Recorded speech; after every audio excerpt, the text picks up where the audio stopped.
Sekali peristiwa orang-orang membawa anak-anak kecil kepada Yesus supaya ia menjamah mereka. Tetapi murid-muridnya memarahi orang-orang itu. Melihat itu Yesus marah dan berkata kepada mereka,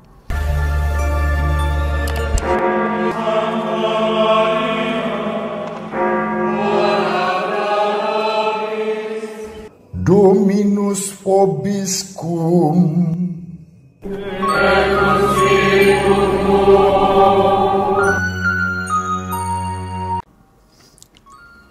Sahabat peradaban kasih ekologis yang terkasih, selamat berjumpa dalam renungan harian bersama saya, Romo Alois Budi Purnomo PR, melalui channel ini.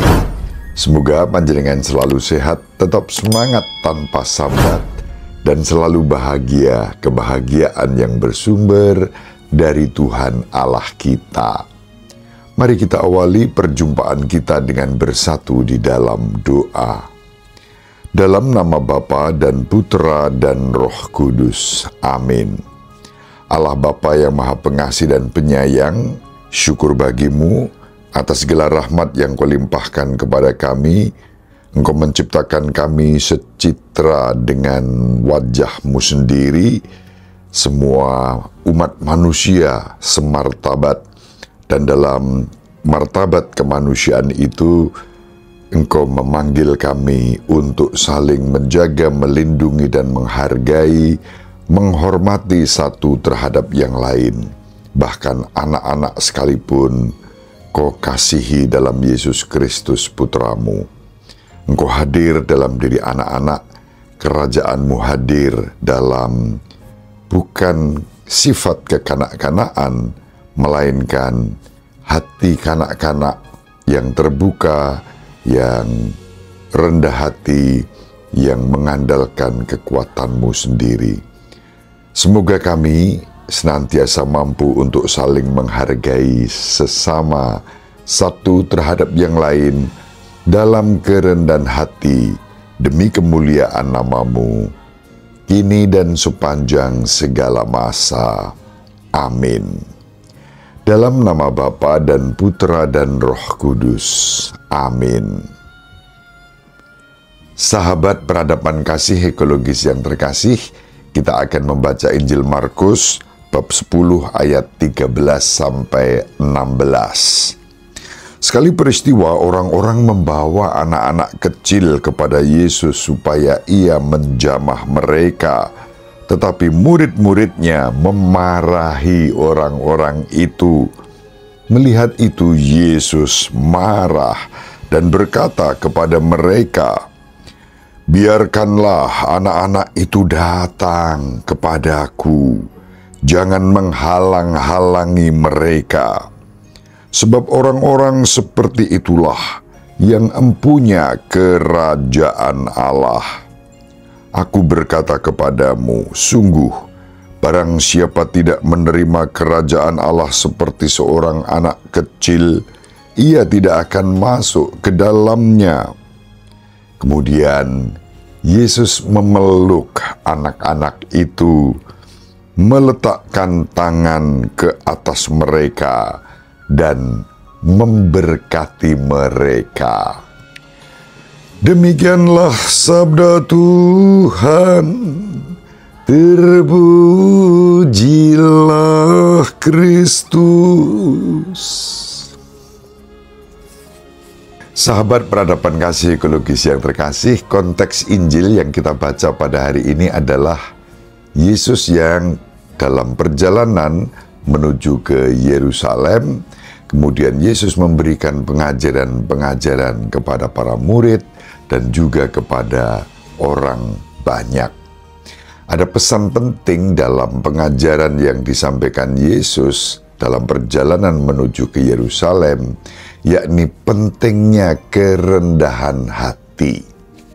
Dan sampai Injil yang kita baca pada hari ini, itu untuk kedua kalinya Yesus bicara dan menegaskan pentingnya kerendahan hati yang dihubungkan dengan anak-anak.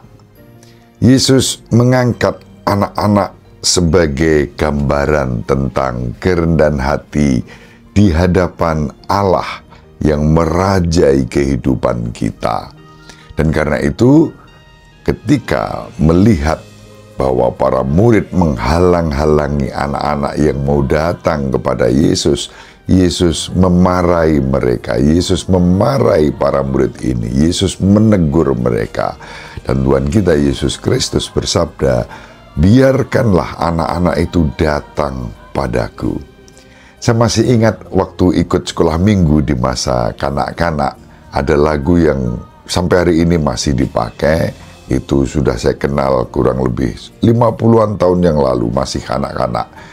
Jadi ikut sekolah minggu pada waktu itu berarti usia berapa tahun ini? Kalau saya sekarang 57, taruhlah kita ikut sekolah minggu di usia 3-4 tahun, berarti kurang lebih 53 tahun yang lalu sudah mendengar, diajarkan pada saya dan teman-teman, dan kami nyanyi dan kami masih hafal lagu biar kanak-kanak datang padaku, itu sabda Yesus datang padaku. Kurang lebih seperti itu lagunya. Ya lupa-lupa, ada di Puji Syukur kalau tidak salah lagu tersebut yang sampai hari ini masih dinyanyikan. Lagu itu bersumber dari teks yang kita baca hari ini. Biarkanlah anak-anak datang padaku, karena mereka yang mempunyai kerajaan Allah. Sahabat peradaban kasih ekologis yang terkasih, sungguh luar biasa cara Yesus mengajak kita untuk bersikap rendah hati. Dalam bacaan pertama yang dikutip dari kitab Putra Sirah, kita diingatkan bahwa kita ini sesama manusia itu diciptakan menurut gambar dan rupa Allah. Penulis kitab Putra Sirah menegaskan dan merefleksikan kitab Kejadian yang memang sejak awal diajarkan pada kita bagaimana manusia diciptakan menurut gambar dan rupa Allah. Kalau kita membaca kitab Kejadian bab 1, kemudian kita membaca Mazmur 8, kita baca kitab Putra Sirah hari ini, hal yang sama direfleksikan. Manusia adalah citra Allah. Apapun agama, apapun latar belakang, suku, bangsa, bahasa, semua diciptakan menurut citra Allah. Maka tidak ada alasan untuk orang saling mendiskriminasi satu terhadap yang lain. Tidak ada alasan orang kemudian melakukan kriminalisasi satu terhadap yang lain. Tidak ada alasan orang lalu merendahkan sesamanya, karena martabatnya sama. Dan dalam konteks ini pula, tak lagi berlaku yang namanya mayoritas minoritas. Kita setara, semartabat manusia.